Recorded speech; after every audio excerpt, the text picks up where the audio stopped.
ഞാൻ വിശാലം. നമ്മൾ തമ്മിൽ പരിചയമില്ല.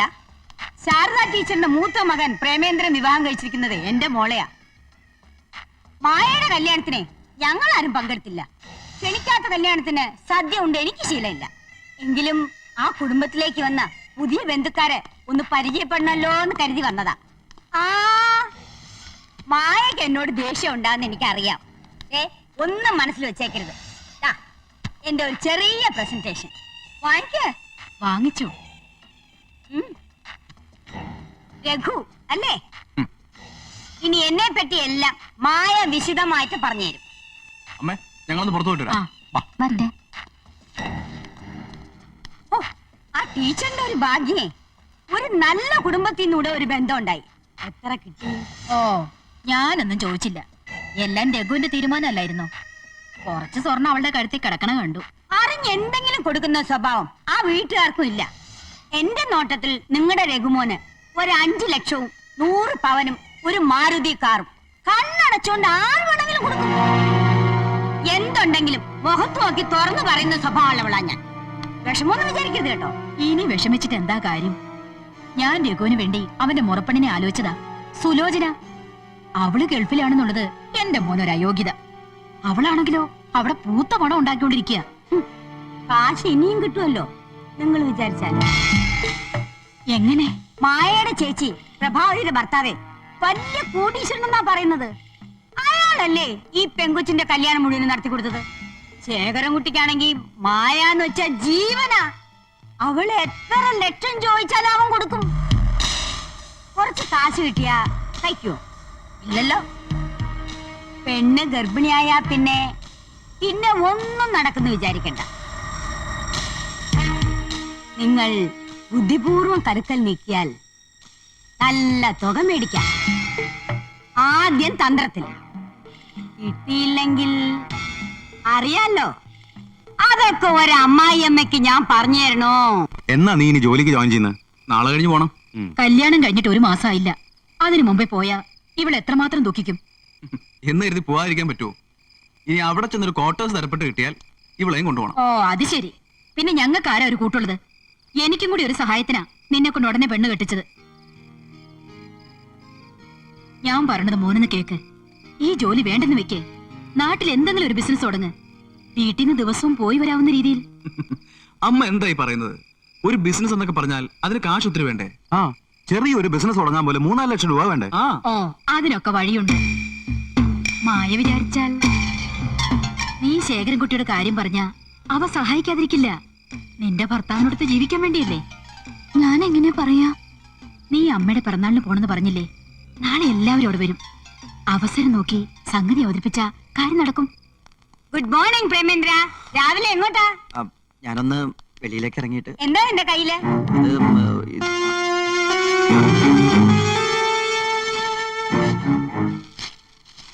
ഹായ്, സെറ്റും കൊണ്ടും കൊള്ളാലോ, നന്നായിരിക്കുന്നു.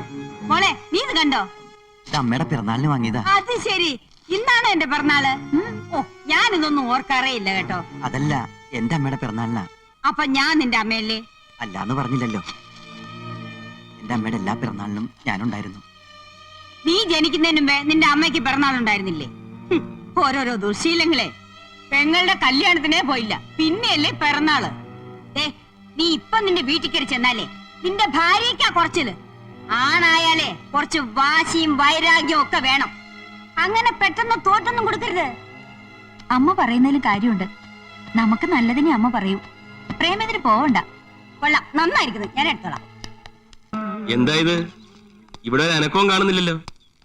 ഇവൾ ഇങ്ങനെയല്ലല്ലോ പറഞ്ഞത്. അമ്മയുടെ പിറന്നാൾ കേമമാണ്, വലിയ ആഘോഷമാണ്, പാട്ടാണ്, കൂത്താണ്. ഇതൊക്കെ തന്നെ ഇവൾ എന്നോടും പറഞ്ഞത്. മക്കളെല്ലാരും കൂടി എന്റെ പിറന്നാൾ ആഘോഷിക്കുമ്പോ എനിക്ക് വലിയ അഭിമാനവും സന്തോഷമായിരുന്നു. പക്ഷേ ഇന്നെന്റെ പ്രേമൻ എവിടെ? അവന്റെ മുഖമല്ലേ ഞാൻ ആദ്യമായിട്ട് കണ്ടത്. അവൻ എന്നെ മറന്നില്ലേ? ഇല്ല, മറന്നിട്ടില്ല. മറന്നത് ഞാനാ. വരുന്ന വഴിക്ക് ഞാൻ പ്രേമേന്ദ്രനെ കണ്ടിരുന്നു. എന്തോ ഒരു ബിസിനസ് കാര്യത്തിന് അത്യാവശ്യമായിട്ട് പോവുകയാണെന്ന് പറഞ്ഞു. അമ്മയ്ക്ക് തരാനായി ഒരു പിറന്നാൾ സമ്മാനം എന്നെ ഏൽപ്പിക്കുകയും ചെയ്തു. അത് ഞാൻ ഇത് നമ്മള് കൊടുക്കുന്നതിൽ എന്താ തെറ്റ്? പ്രേമേന്ദ്രനെ ഏൽപ്പിച്ചതല്ലേ? അതെ.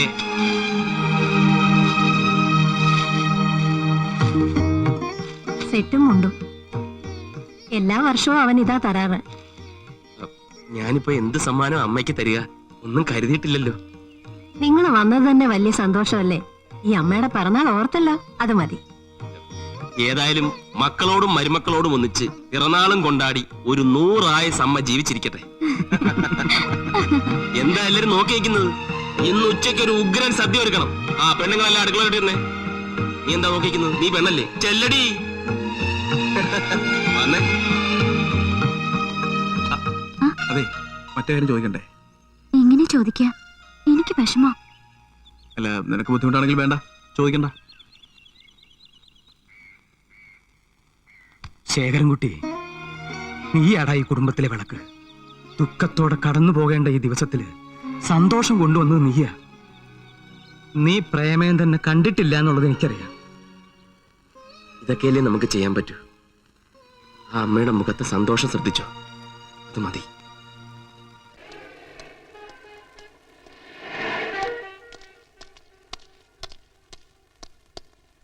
മിസ്റ്റർ പ്രേമേന്ദ്രൻ, ഇത് പതിവ് പ്രോഗ്രാം ആണോ അതോ കുറ്റബോധം കൊണ്ടാണോ? എനിക്ക് അല്പം സംസാരിക്കാനുണ്ട്. വരൂ. സമ്മതിച്ചു തന്നിരിക്കുന്നു. തന്നെ ഇത്രയും കഠിന ഹൃദയനാക്കാൻ സഹായിച്ച തന്റെ ഭാര്യയും അമ്മായിയമ്മയും. ഒരു കാര്യം ഓർത്തോ, അമ്മയോളം വരില്ല അമ്മായിയമ്മ. അമ്മയുടെ പിറന്നാളെങ്കിലും ഓർമ്മിച്ചെത്തുമെന്ന് കരുതി തനിക്ക് വേണ്ടി കാത്തിരിക്കായിരുന്നു തന്റെ അമ്മ. 100 വർഷം തപസ്സിരുന്നാലും അതുപോലെ ഒരു അമ്മയെ തനിക്ക് കിട്ടില്ല. നിനക്കൊന്നും വേണ്ടാത്ത ആ അമ്മയെ എനിക്ക് തരുമോ? എന്ത് വില വേണമെങ്കിലും തരാം, എത്ര വേണമെങ്കിലും ചോദിച്ചു. പിന്നീട് ഒരിക്കലും അവകാശം പറഞ്ഞുകൊണ്ട് വന്നേക്കരുത്. തരില്ല ഞാൻ, ഒന്ന് കാണാൻ പോലും. ബന്ധത്തിന്റെയും സ്വന്തത്തിന്റെയും വില ദിവസങ്ങൾ കൊണ്ട് മറന്ന താൻ നന്നാവില്ല. ആ അമ്മ ഉള്ളുരുകി തന്നെ ഒന്ന് ശപിച്ചാൽ ആ ശാപം ഒരു കാലത്തും തന്നെ വിട്ടുപോകില്ല, താൻ മരിച്ചാലും.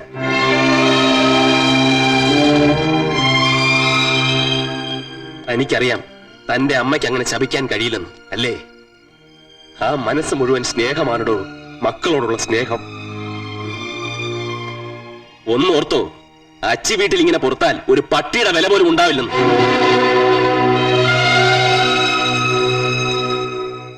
വീട്ടിൽ ചെന്ന് 3-4 ദിവസം നിന്റെ തള്ളേരെ കൂടെ പെറ്റു കിടന്നപ്പോ നിനക്ക് ആ കാശിന്റെ കാര്യം ചോദിച്ചാൽ എന്തായിരുന്നു?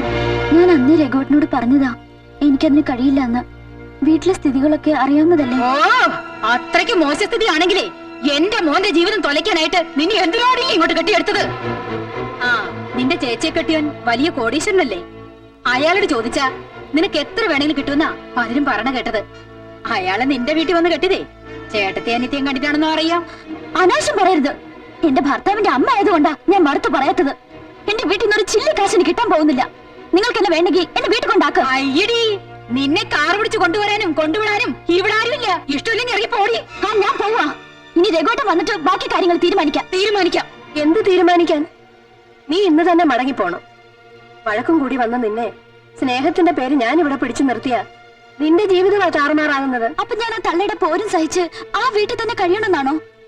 എന്നല്ല മോളെ, പെട്ടെന്നുള്ള ദേഷ്യത്തിന് എടുത്തു ചാടരുത്. ഞാൻ ശേഖരൻകുട്ടിയോടൊന്ന് സംസാരിച്ച് നോക്കട്ടെ. ശേഖരേട്ടനോടൊന്നും പറയണ്ട. അവര് ശേഖരേട്ടനെ പറ്റി വരെ അനാവശ്യം പറഞ്ഞു. സ്ത്രീക്ക് ഭൂമിയോളം ക്ഷമ വേണം, സഹനശക്തി വേണം. മോള് തിരിച്ചു ചെല്ലേ. അമ്മ എന്തെങ്കിലും ഒരു വഴി കാണാം. എന്ത് വഴി? ഒന്നുമില്ല.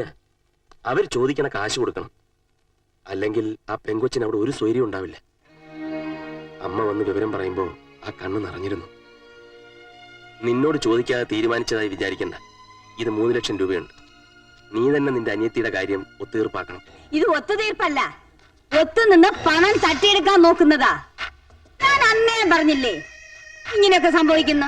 അന്ന് ആന്റി പറഞ്ഞതൊക്കെ ശരിയാണെന്ന് എനിക്കിപ്പോ തോന്നുന്നു. ഇപ്പോഴും തോന്നലേ ഉള്ളൂ, വിശ്വാസമായില്ല അല്ലേ? പ്രഭാവതി രൂപയെന്ന് ആർക്കും കൊടുക്കണ്ട. ശേഖരൻകുട്ടി ചോദിച്ചാലേ കൊടുത്തു എന്ന് പറഞ്ഞാൽ മതി. കുട്ടിക്ക് നല്ലതിന് വേണ്ടിയാ ഞാൻ പറയുന്നത്. ശേഖരൻകുട്ടിയുടെ കാര്യത്തിലെ പ്രഭ കുറച്ചുകൂടെ പ്രാക്ടിക്കൽ ആവണം. എന്റെ മോള് രേണുവിനെ കണ്ട് പഠിക്കണം. നാട്ടുകാരും വീട്ടുകാരും ഒക്കെ പറയും പ്രേമേന്ദ്രൻ ഭാര്യയുടെയും ഭാര്യയുടെ വീട്ടുകാരുടെയും കൺട്രോളിലാണെന്ന്. ശരിയാ, ഒരു പരിധി വരെ. അതുകൊണ്ട് എന്താ, അവർക്കൊരു ലൈഫ് ഉണ്ടായി. ഇല്ലെങ്കിൽ സ്റ്റുഡിയോയിൽ നടത്തി ആ വീട്ടുകാരുടെ പിന്നാലെ അവൻ നടന്നേനെ. കൂടുതൽ സംസാരിച്ചിരിക്കാൻ എനിക്ക് സമയമില്ല. എന്റെ മോൻ മോഹന്റെ കല്യാണം ഉറപ്പിച്ചു. ഒരു കോടീശ്വരിയെ തന്നെയാ അവന് ഞാൻ ആലോചിച്ചിരിക്കുന്നത്. ക്ഷണിക്കാനായിട്ട് ഞാൻ അങ്ങോട്ട് വരുന്നുണ്ട്. അപ്പോ ഡീറ്റെയിൽ ആയിട്ട് സംസാരിക്കാം. പിന്നെ പണം കയ്യിൽ വെച്ച് കളയണ്ട, എന്നെ ഏൽപ്പിച്ചാ മതി. 1 വർഷം കൊണ്ട് ഡബിൾ ആക്കി ഞാൻ തിരിച്ചു തരാം. എന്തിനമ്മ പ്രേമന്റെ കാര്യങ്ങളൊക്കെ ഫോണിലൂടെ പറയുന്നത്? അവൾ അത് അറിഞ്ഞു പ്രവർത്തിക്കട്ടെടി. പ്രേമേന്ദ്രനെ ഇവിടെ കൂട്ടിലിട്ടതുപോലെ വളർത്തിയിരിക്കുന്നത് നമ്മുടെ മിടുക്ക.